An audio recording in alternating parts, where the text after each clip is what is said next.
His steadfast defense and argument has always been that, well, he grew up under communism, hated the system. Yeah.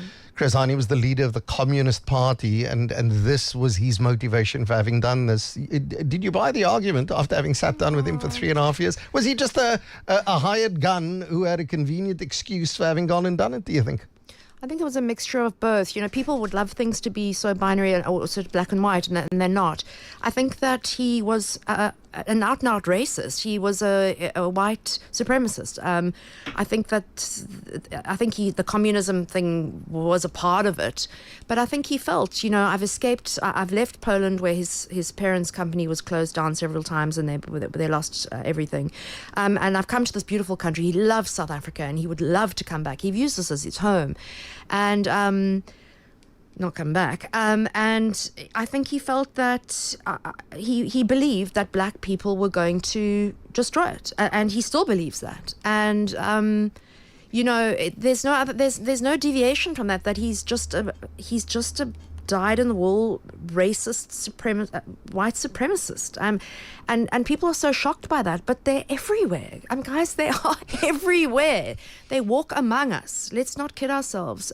Said to me that the interview cleared up a lot for him that didn't come out in the TRC and the High Court trial, and that was three things. The one is he admitted there was a conspiracy, which was he was working for military intelligence, right?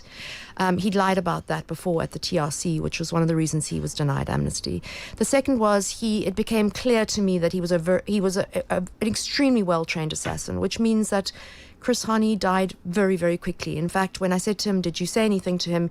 he expressed a look of shock, and I think probably Chris didn't realize, we would hope, that he was being killed. He was about to be killed. So it was very quick. And the third thing is that he acted like an assassin would, which is why he shows no remorse and why he would do it again. If you speak to anyone who's been trained in military sniper and in a war, that's how they are, and that they're ideologues, and that's what he is. And that kind of came out. So he would never betray his handlers, ever.